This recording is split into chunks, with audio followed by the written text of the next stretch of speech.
Hello friends, আমি মাম্পি। আমার চ্যানেলে তোমাদের সবাইকে অনেক ওয়েলকাম। চলে এসেছি তোমাদের জন্য একটা মিনি ভ্লগ নিয়ে। এটা কিন্তু মন্দারমণির পার্ট 3 ভ্লগ। মন্দারমণি পৌঁছাতে পৌঁছাতে কিন্তু আমাদের অনেকটা দেরি হয়ে গেছিল, প্রায় 12টা 12:30 বেজে গেছিল। কারণ কি আমরা সকালে উঠে বেরিয়ে গেছিলাম, কিন্তু অনেকটা পথ বলে লেট হয়ে গেছিল। তো চলো বেশি দেরি না করে মন্দারমণিতে গিয়ে চেক ইন করা যাক। গিয়ে কিন্তু মোহনা বিচ রিসর্টে আমরা উঠেছি। মোহনা বিচ রিসর্টের কিন্তু রুমটা ঠিক এই রকম, আর আমরা কিন্তু নিয়েছিলাম এই রুমটা। তো তোমাদের কিন্তু ফুল ব্লগে ফুল ট্যারিফ থেকে শুরু করে সবকিছু শেয়ার করব। মন্দারমণি ঘুরতে গেছি, আর লেট করা যাবে না। এখানে কিন্তু পুল আছে, এছাড়া কিন্তু বিচ আছে। আমরা কিন্তু সব জায়গাতেই ঘুরতে যাবো। বেকার কিন্তু হোটেলে বসে লাভ নেই, মানে রুমে বসে লাভ নেই। তো চলো, এখন তো চলে এসেছি পুল সাইডে।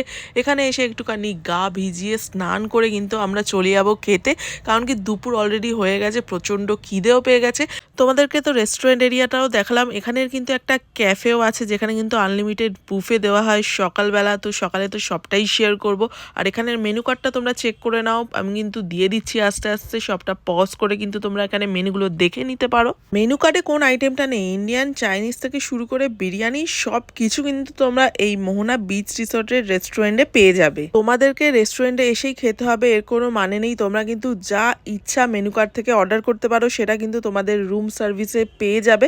তোমরা কিন্তু রুমে বসেও কিন্তু ভালোভাবে কিন্তু খাওয়া দাওয়া করতে পারবে। এছাড়া কিন্তু এই রিসর্ট বলো, যে কোনো রিসর্টেই কিন্তু বাইরের ফুড অ্যালাউ নেই। এখানের ইনহাউস রেস্টুরেন্ট থেকেই কিন্তু তোমাদের সবটা খাবার অ্যারেঞ্জ করতে হবে। যাই হোক, তো চলো লাঞ্চে অর্ডার করে নিয়েছিলাম ডাল, বেগুন ভাজা, আলু ভাজা, সালাড, রাইস, আর তার সাথে ছিল কিন্তু মাছ, পমফ্রেট মাছ ছিল, আর তার সাথে ছিল কাঁকড়া কষা। আমরা যেখানে যাই না কেন একটু বাঙালি খাবার খেতেই পছন্দ করি, সেই জন্য কিন্তু পুরোটা বাঙালি খাবারই অর্ডার দিয়ে দিয়েছিলাম আমরা। তো চলো খাওয়া দাওয়া করে কিন্তু আমরা একটু বিচ সাইডে ঘুরতে চলে যাবো। আমরা কিন্তু একদিনের জন্যই মোহনা বিচ রিসর্টে আছি, তারপরের দিন কিন্তু আমরা দীঘা চলে যাবো। কাঁকড়া কষাটা কিন্তু দুর্দান্ত হয়েছিল, আর খেতেও কিন্তু খুবই ভালো লাগছিল। তো চলো এখন চলে এসেছি বিচ সাইডে। তোমরা যদি কেউ শান্ত নিরিবিলি প্লেসে যদি একদিনের জন্য ছুটি কাটাতে চাও, তাহলে কিন্তু মন্দারমণি তোমাদের জন্য বেস্ট একটা অপশন। আমাদের যেরকম ক্রাউডেড প্লেসে ঘুরতে যেতেও খুব ভালো লাগে, সেরকম কিন্তু শান্ত নিরিবিলি পরিবেশেও ঘুরতে খুব ভালো লাগে। সেই জন্যই কিন্তু মাঝে মাঝেই চলে আসি মন্দারমণিতে।